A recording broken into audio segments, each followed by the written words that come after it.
السلام عليكم. ازيكم عاملين ايه؟ يا رب تكونوا بخير. كلمة واحدة حروفها قليلة بس وجعها بيفضل سنين.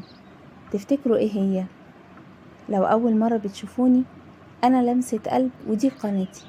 يسعدني جدا تكونوا من عيلتي الجميلة، ولو من متابعيني وحبايبي ما تنسونيش في لايك وكلمة حلوة تشجعني اوصل رسالة لكل حد محتاجها. اول ما بنسمع كلمة مطلقة الكل يبتدي يوجه اصابع الاتهام للست. ليه لما بيتقال ان في ست مطلقة في مجتمعنا كأن الكلمة دي بقت شتيمة او تهمة؟ محدش بيسأل نفسه ايه اللي وصل انسانة كانت راضية ومستحملة وجع ومشاكل وقدمت تنازلات كتير قبل ما ترفع ايديها وتقول كفاية، لازم اوقف العذاب ده، انا مش قادرة اكمل. معاناة الست المطلقة مش بس في انهاء علاقة، المعاناة الحقيقية بتبدأ بعد ما بتمضي ورقة الطلاق. أول حاجة بتقابلها هي المجتمع، نظرات الشفقة اللي بتوجع أكتر من الظلم نفسه، قلة الذوق في الأسئلة اللي بتتوجه ليها. إزاي حصل كده؟ إزاي تخربي بيتك؟ كأنها مجرمة ومطلوب منها تثبت براءتها. ده غير الخوف الدايم من اللي مستنيها، الخوف على ولادها، الخوف من كلام الناس وطمعهم فيها، الخوف من إنها تتحط تحت المجهر في كل خطوة بتخطيها. وفوق كل ده المسؤولية اللي شايلها لوحدها، مسؤولية نفسيا واقتصاديا وتربويا.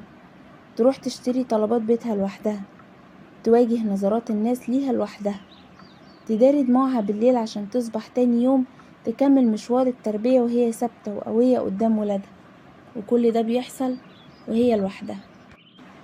تعرفي يا ست الكل، الطلاق مش نهاية الحياة، الطلاق أوقات كتير بيبقى بداية للنجاة. شجاعة منك انك ترفضي تعيشي حياة مهينة او تدمري نفسيتك عشان خايفة من نظرة الناس ليكي عشان مطلقة. كلامهم لا هيقدم ولا هيأخر، وهما مش عايشين اللي انت عايشاه ولا بتعيشيه. ربنا سبحانه وتعالى بيقول في كتابه الكريم: بسم الله الرحمن الرحيم: وإن يتفرقا يغني الله كلا من سعته. صدق الله العظيم.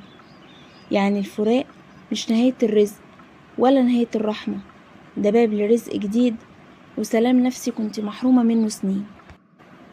رسالتي لكل ست مطلقة بتسمعني دلوقتي: انت ما عملتيش حاجة عيب او حرام. افتخري بنفسك وبقوتك انك قررت تشتري كرامتك وحريتك. انت مش ضعيفة، انت ست ب100 راجل عشان قدرتي انك تقفي على رجليكي من تاني وسط مجتمع ما بيرحمش. وياريت بلاش نكون جزء من القسوة دي بكلمة جارحة او نظرة ظلمة. الكلمة الطيبة صدقة وجبر الخواطر عبادة. دمتم بخير واشوفكم في فيديو جديد ان شاء الله. سلام عليكم.